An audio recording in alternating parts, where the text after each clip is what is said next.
Oula Dayad, Morocco. The mother of a 17-year-old Moroccan girl out told the police she was gang raped, forcibly tattooed and held against her will for 2 months. Recalled our daughter was dumped at the family's home by 2 men, the scars of horror stamped on her body, her and her last.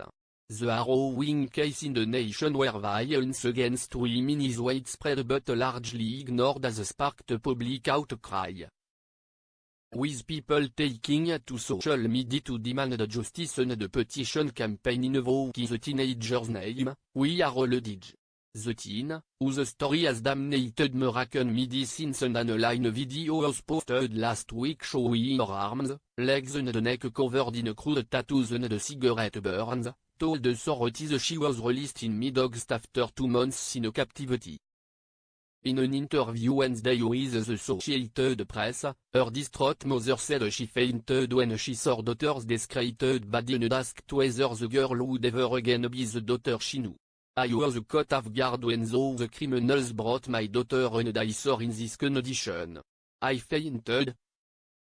I collapsed, seeing her like that, the tattoos, the burns, her and her last, the mother said, speaking in a condition of anonymity to protect the family's privacy and that of her daughter, who she referred to only by her first name, Edidj.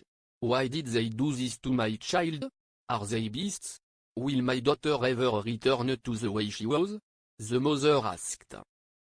Reflecting the stigma associated with sexual abuse in this Muslim nation, the girl's parents initially refused to report her case to authorities.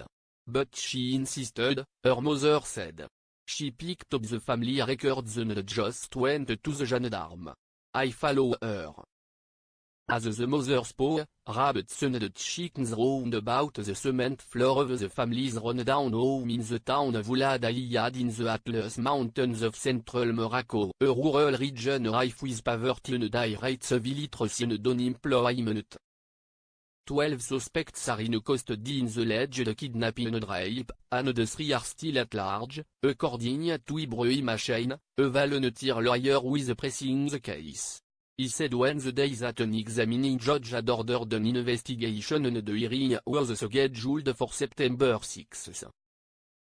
In an online video interview with Morocco Show TV last week, the girl alleged that her kidnappers would assault me one by one, burned her and didn't feed her or let her shower. She displayed crude swastikas and other tattoos as well as cigarette burns on her hands and legs.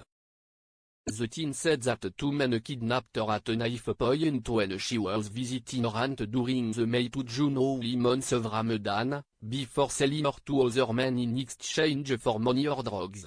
She said her captors gave her drugs that knocked her out for days at a time.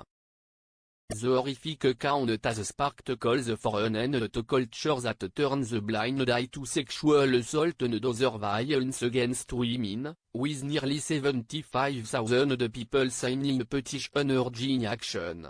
In an article titled We Are All Dead, Moroccan author and filmmaker Abdeltai criticized what he called Morocco's rape culture and called on the government and King Mohammed VI to intervene.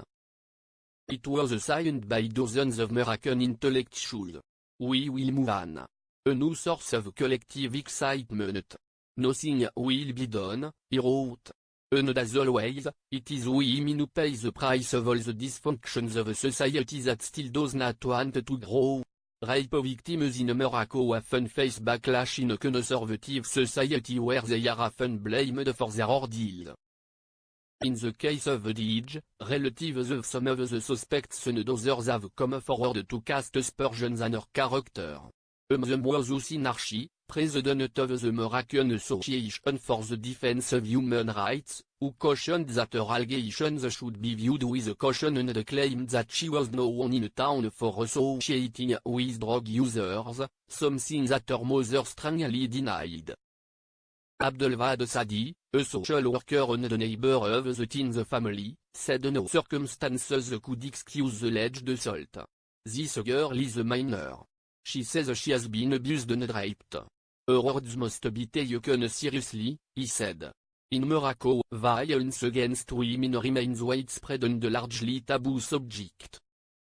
concern about sexual violence gained momentum last year when video footage circulated online of boys and boss ripping the clothes of a girl and the groping her breasts, a mother abuse.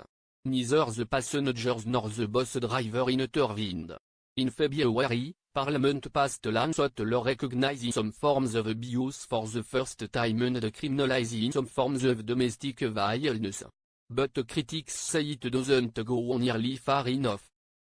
A survey by UN Women, a United Nations agency for the empowerment of women, carried out in the Moroccan capital, Rabat, and in some neighboring cities found that 41% of the men surveyed believe that financial support justified marital rape. Over 50% reported having been emotionally abusive to their wives, and 15% acknowledged using physical violence against women. The survey, conducted in 2016 and released in February, found that 62% of the men interviewed believe women must tolerate violence to preserve family unity. The study questioned 2,400 men and women over 3 months. No margin of error was given.